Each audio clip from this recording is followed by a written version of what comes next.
from Hollywood, it's time now for Edmund O'Brien as... Johnny Dollar? The Ambassador Travel Agency calling back, Mr. Dollar. Oh, yeah. Your reservation for Bermuda has just been confirmed. Pan American, flight number 134. You'll leave LaGuardia at 10:30 a.m., arrive at Kindley Field, Bermuda, 2:30 p.m. Got it? We'll send the tickets right over. It's been a pleasure to serve you, sir, and I hope you have an enjoyable stay in Bermuda. Is it a vacation? Well, hardly. I'm going down there to look up a dead man.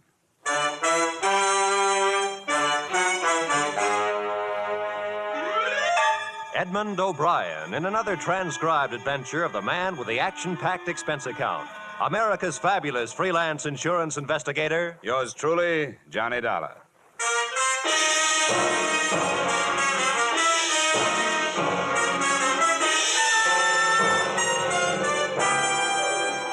Expense account submitted by Special Investigator Johnny Dollar to Tri-State Life Insurance Company. Attention, Leland Scarf, Chief Adjuster.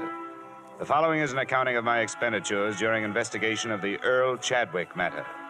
Expense account item 1, $1.80, cab fare to your Hartford office. The man has been seen alive, Dollar. I never was satisfied that he was dead. His boat, a small cruiser, was found wrecked, you know, but never a body. How long ago was that? A little over 4 years ago, 1945.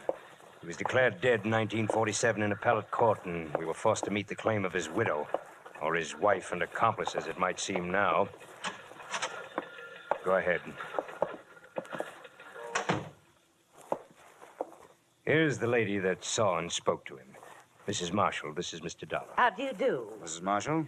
Now, I want you to tell Mr. Dollar what you told me, Mrs. Marshall, if you will. Well, my husband and I had been in Bermuda for 3 days. Mrs. Marshall, explain that you knew Earl Chadwick before. Oh, yes, we knew him. Not too well, thank heaven, but well enough to be pointed out as friends of that embezzler. You know how people are. Embezzler, Mrs. Marshall? Oh, yes, there was attendant theft.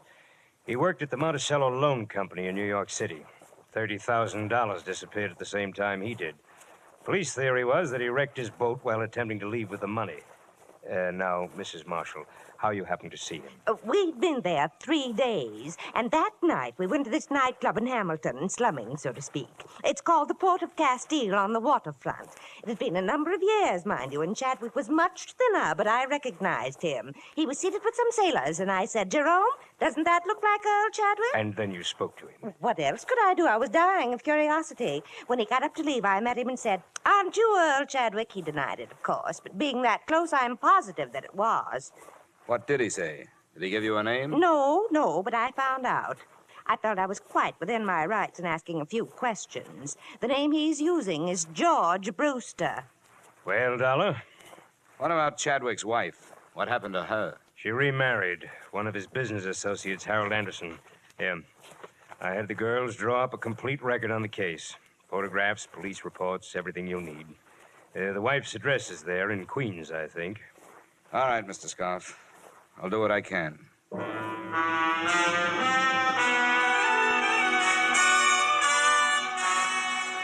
Expense account item 2, $250 plane ticket and miscellaneous expenses between Hartford and Bermuda. I drew an aisle seat and one of the worst hazards of air travel or any other kind of travel. I'll tell you something. It pays to study these places before you go to them. I've been out there before. Nothing teaches like experience. But before my first trip, I knew more about Bermuda than lots of the folks that live there, see? Well, that's very interesting. Yeah, yes, sir. Quite a history. Spoiled now, though. People aren't worth anything anymore. You know what spoiled them? Tourists. Yeah, took away all their ambition. Turned them into a bunch of lazy beggars and horse traders. Don't farm anymore. Don't do anything but work the tourists. Now, I don't want to be a wet blanket, you understand? Oh, yeah. But keep an eye on your wallet. They'll strip you if you give them a chance. My business is farm tools. What's yours?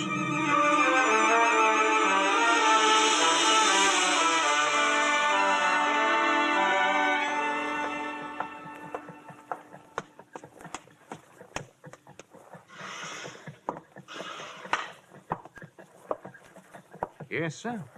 My name is Dollar. Here's my credentials. I'd like to see the chief constable. Yes, sir. Yes? Mr. Dollar to see you, sir, an insurance investigator from the States. Yes, of course. Send him in. Right, sir. That door, Mr. Dollar. Thank you. Pleasure, Mr. Dollar. Your company cabled that you were coming. Sit down. Thank you. Well, now, you're here to look into the affairs of one George Brewster. What's he been up to? I'm not sure he's been up to anything yet. According to a witness, he answers the description of a man who disappeared from New York a few years ago with $30,000. He was declared dead, and the company that hired me paid off an $80,000 insurance claim to his wife. I see. Quite a valuable chap. Yeah, if he is the chap. What about this Brewster? Do you people know him? We acquainted ourselves with him after the cable arrived. Nothing against him. Lives a rather rum life. Doesn't seem to have much. Are his papers in order? Passport? Visas? I trust that he wouldn't be here if they were not. Like any other paradise, Mr. Dollar, Bermuda is forced to accept the existence of a certain percentage of misplaced or lost persons on its outskirts. That's what they are. They? Here's the address. Thank you. At the lower end of King George Road. Do you wish transportation? No, don't bother. The walk will do me good.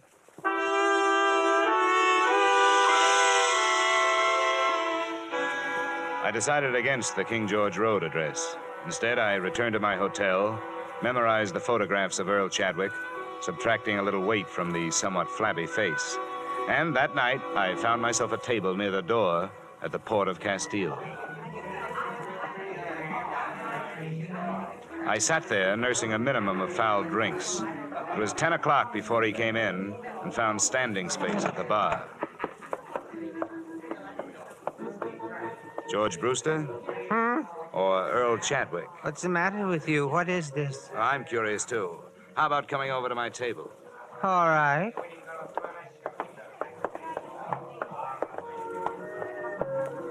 You act like a cop. Just 50% cop, no badge. I'm working for Tri-State Life Insurance Company. What does that mean? They insured a man and paid off to his wife. Now they are unsure he's dead.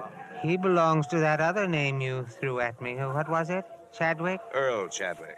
And I must look like him. Here's a snapshot. Huh. He's fatter, but it's pretty close at that. You know, about a week ago, some crazy old dame I never saw before called me some other name. It might have been Chadwick. I thought she'd drunk over her quota. She was an old friend of Chadwick's. She swears she'd recognize him if she saw him. And she swears she saw him. Oh, it's weird, isn't it? I suppose it happens more often than we know about. What do you want? My papers and stuff? They might help. Sure, I'll write down my address. Come on out anytime tomorrow. There you are. Thank you. I should recover from these drinks by noon. Oh, that'll be all right. It's crazy, isn't it? Things like this could get your goat.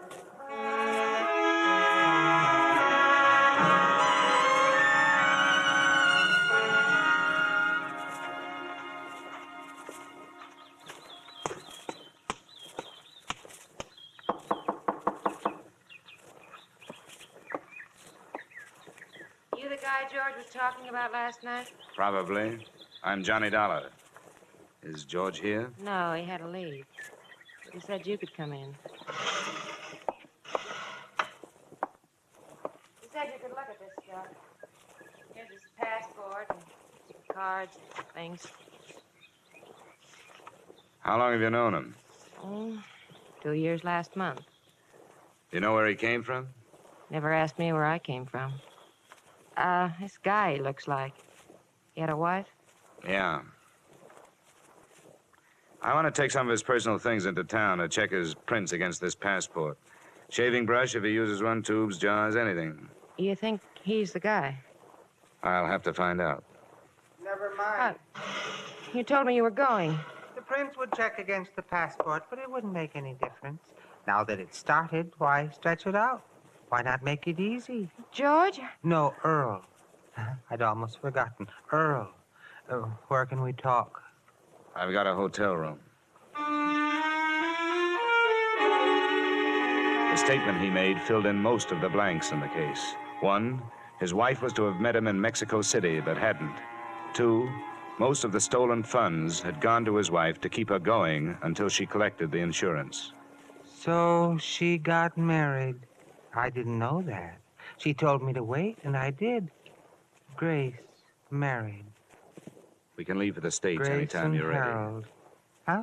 Oh, I can be ready anytime you say. All I have to do is pack a few things and say goodbye to Fran.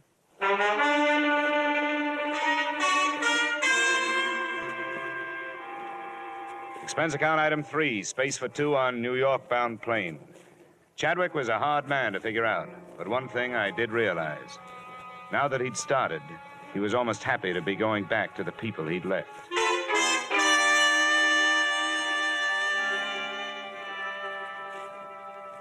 We arrived in the evening, and the next morning, I was told when I telephoned that Mrs. Grace Chadwick Anderson and her husband were at home and would receive me. Oh, good morning. Hello, Grace. Harold. I beg your pardon? Oh, I understand, Harold. This must be the man that Mrs. Marshall phoned about. You know, the one in Bermuda. Oh, come now, Grace. That's no good. Who are you, anyway? Mr. Dollar, for what purpose did you and this man come here? I brought him here so you could identify him as your missing husband. That's idiotic. There is the faintest resemblance, yes, but that's all. What do you have in mind, Mr. Dollar? Now, no crude extortion attempt like this will get you anything but arrest. I know Earl Chadwick, and I'll swear under oath that this man is not he. I should think you would, Harold. Who are you, and where did you learn my name? Get him out of here. Why? Why not talk over old times, Grace? Wait a minute. All right, Mrs. Anderson, Mr. Anderson. I'm sorry I've taken up your time. Come on. Dollar, what's the matter? You too? Come on. I'm sorry, dear. I know it's been unpleasant for you. Who do you think I am? I ask you, who do you think I am? That doesn't count. You're legally dead. What about your parents? They're dead. But I have friends or people that knew me. They're no good. If your wife won't identify you, they're no good. You worked for a loan company. They must have your prints. I took them from the files and destroyed them when I left. How are your teeth? What? Teeth. Who was your dentist here in town? Dr. Field.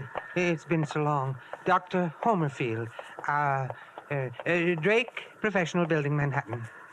He'll still have your x-rays on file. They're as good as fingerprints. Go there this morning. Don't use your name. Give him your other name, George Brewster. Have a new set of x-rays taken. I'll do the rest. All right. Hold it. Now, look, I don't have to hire somebody to follow you, do I? No. Oh, no. Not after I've seen them.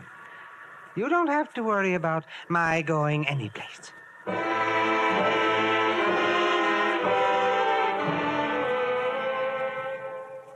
Expense account item 4, $25, services of a private detective. Assignment, tailing Earl Chadwick and/or George Brewster. At 1 o'clock, he had left the dentist's office and gone to his hotel room. At 3, he was still there. And at 4:30, I arrived in the office of Dr. Homer Field. Brewster? Oh, yes. His x-rays have come through. They're on the clamps. Don't touch them, please. What is your interest? Police identification. Oh, yes. Well, always happy to cooperate. Thank you. Now, how about digging in your files for the x-rays on a patient named Chadwick? Earl Chadwick. Yes, I'd be glad to. Let's see.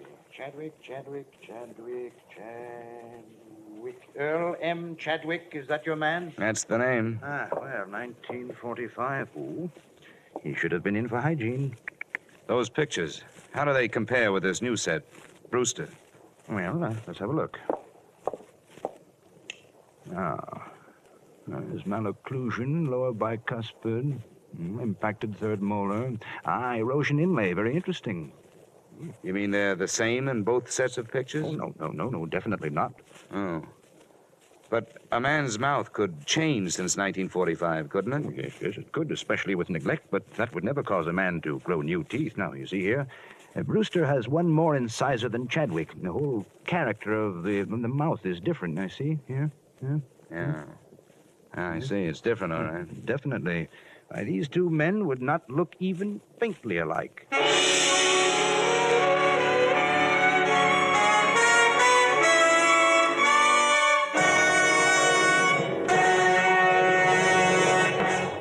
In just a moment, we will return to the second act of yours truly, Johnny Dollar. But first, Down the old ox road, learn to croon straight from the shoulder. Milestones in popular American music. Milestones in the career of one of America's favorite troubadours, Bing Crosby. This Wednesday night, over most of these same CBS stations, you're invited to hear The Bing Crosby Show. Bing Crosby with the music of John Scott Trotter, with the rhythm airs with Ken Carpenter. Here's the show designed for the whole family. A pleasant and diverting mixture of music and merriment, guided by the one and only Bing Crosby. Plan now to hear The Bing Crosby Show this Wednesday night on CBS. And now with our star, Edmund O'Brien, we return to the second act of yours truly, Johnny Dollar.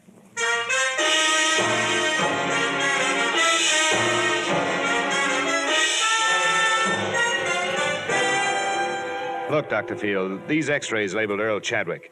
Could they be misfiled? Could they be under the wrong name? Misfiled? No, definitely not. My assistant has been with me for 10 years. Never made a mistake yet. No. Well, then could anyone else have gotten in here and planted a different set under that name? But why? I would realize the difference the moment I looked into the mouth. That erosion inlay alone. Yeah, I know. Look, your office. Has it been broken into? Yeah, a long time ago, for narcotics. How long ago? 6, 7 years ago, during the war.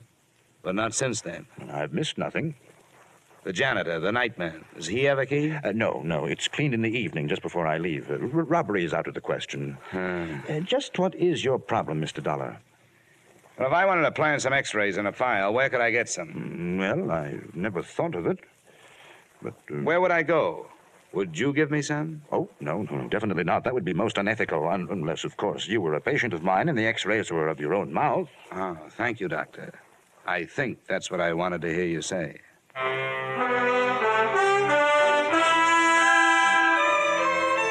Before dark, I made 2 more stops, searching for something to help me prove that Earl Chadwick was alive, if he was. The Hall of Records had nothing but a couple of certificates on him. One recorded his birth, the other recorded his death. I checked the wanted file at police headquarters. They had checked him out in 47 when the court had pronounced him dead. On my way out of there, I made 2 phone calls. The second was to the detective I'd hired. Yeah? Landro, what are you doing in your office? Did you lose him or get tired? He was on to me, Dollar. He got into the crowds at Macy's. I put the houseman at his hotel on it. He's watching his door. I just phoned his room. He's not there. What's he been up to? He left the hotel at 318 and took a cab over to 3rd Avenue. What address? A pawn shop, Johnny. He bought a gun. Nice going, Landro. If you decide to change over to stopping traffic at school crossings, use me as a reference.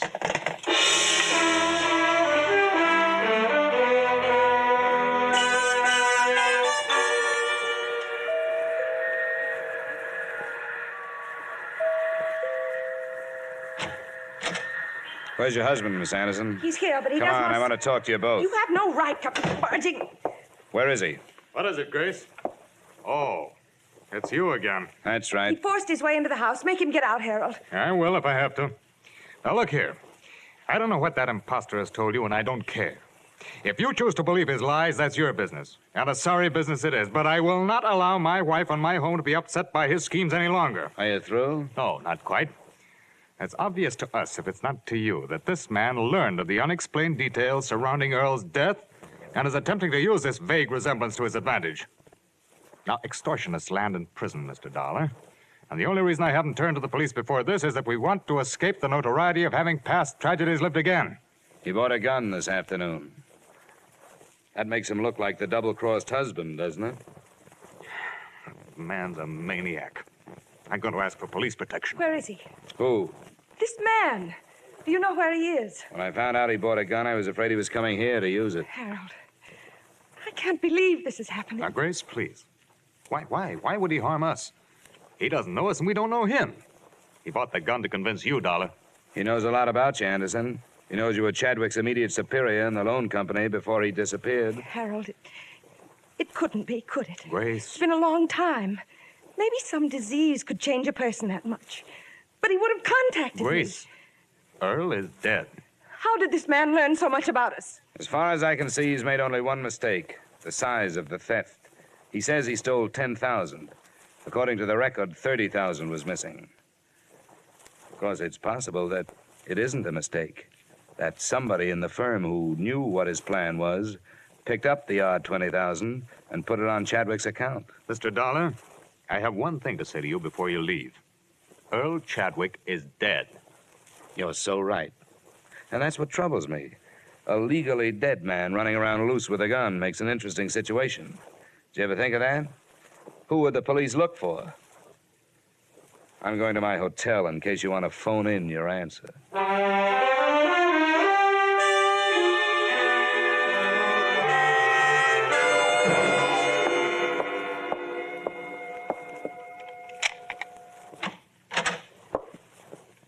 Where have you been, Chadwick? Right here. The maid let me in. What's the idea? I was scared somebody was following me. I got the feeling they hired somebody to get rid of me. No. Why not?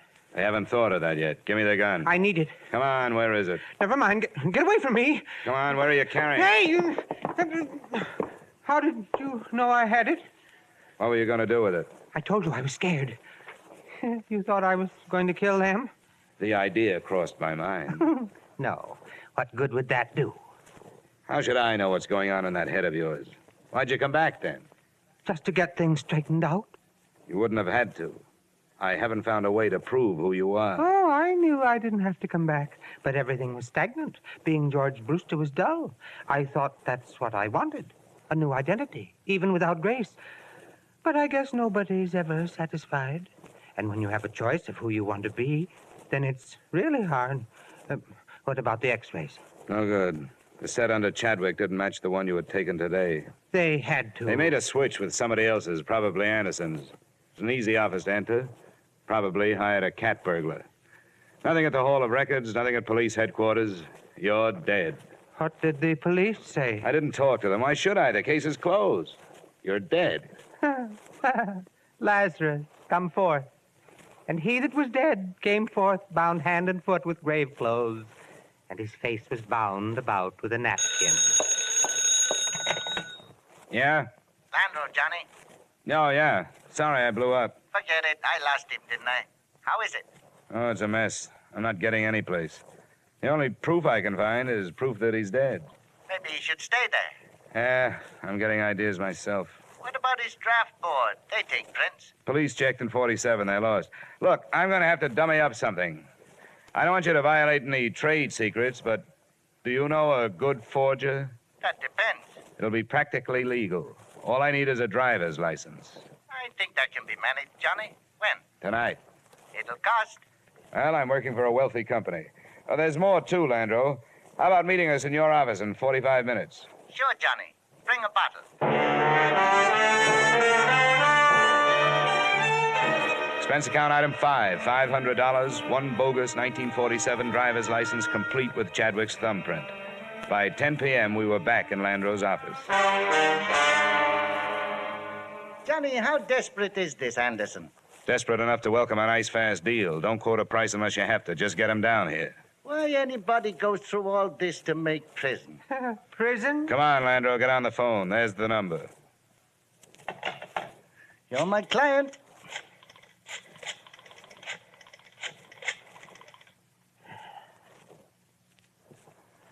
Mr. Harold Anderson?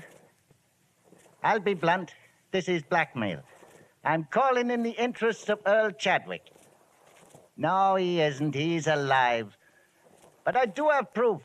A driver's license he took out just before he disappeared, as a sort of a double check on the past. You'll believe it when you see it. It's for sale. He doesn't want to go to prison any more than you do, but he needs money. I said you'd believe it when you saw it. I think it'll be worth a trip over here. We'll talk price then. We meet here. Number 465 Tide Building, 7th Avenue. It's no bluff. Nobody knows about it. I'll be alone. He doesn't believe it. When'll he be here? He said 45 minutes. Good. Now, don't make the price too high. Set up a meeting with him tomorrow, and we'll have the police here. Well, step forth, Lazarus. Empty the ashtrays, Landro. Looks like 3 men have been here. He arrived at 11:30. Chadwick and I, in an adjoining room with the door cracked, watched his wary entrance. Who are you? The name is on the door. Landro.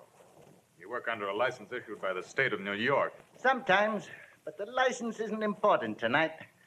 You won't make any trouble. Sit down. Well, Landro? Here it is. Just look.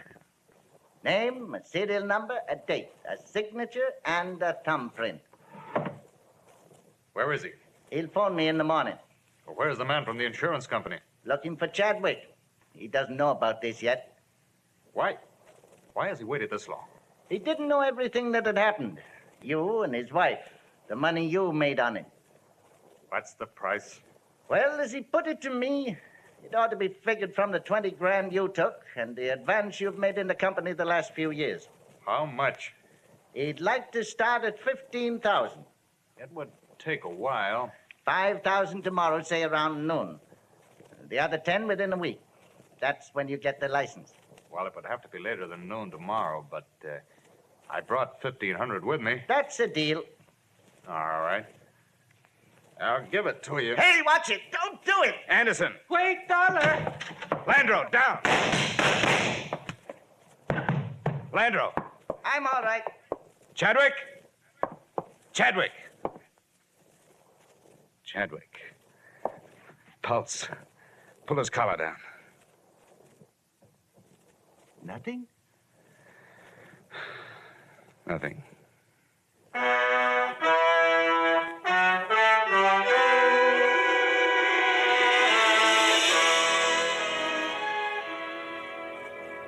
I don't know what your company can do about it now. Both Mr. and Mrs. Anderson gave statements to the police that same night, confessing their contribution to the original crime. You'll have a hard time prying Harold Anderson loose from the clutches of the state, which is working on a murder indictment for him. About the wife, Grace, I don't know. If she's not found guilty as an accessory, I'd be happy to appear as a witness if she's brought to trial on fraud charges. As for my part in it, I'm not proud of myself, but I was hired to find a dead man, and I finally found one, just before he lived. Expense account total, $1,575.30. Yours truly, Johnny Dollar.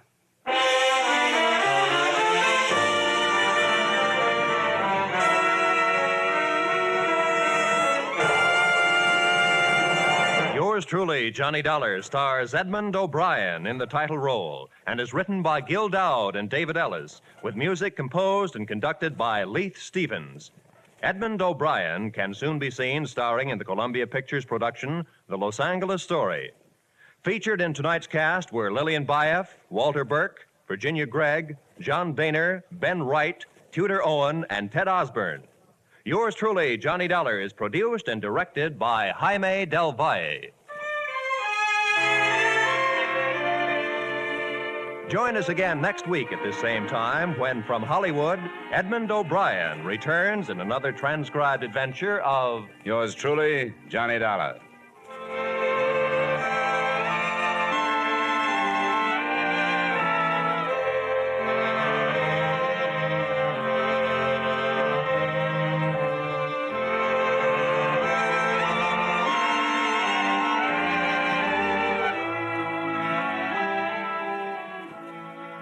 Every Wednesday night, CBS brings you Groucho Marx with his brilliant quiz, You Bet Your Life.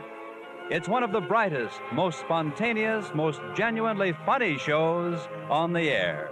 So be listening this Wednesday night on most of these same CBS stations for You Bet Your Life, starring Groucho Marx. Stay tuned now for the adventures of Philip Marlowe, which follow over most of these same CBS stations.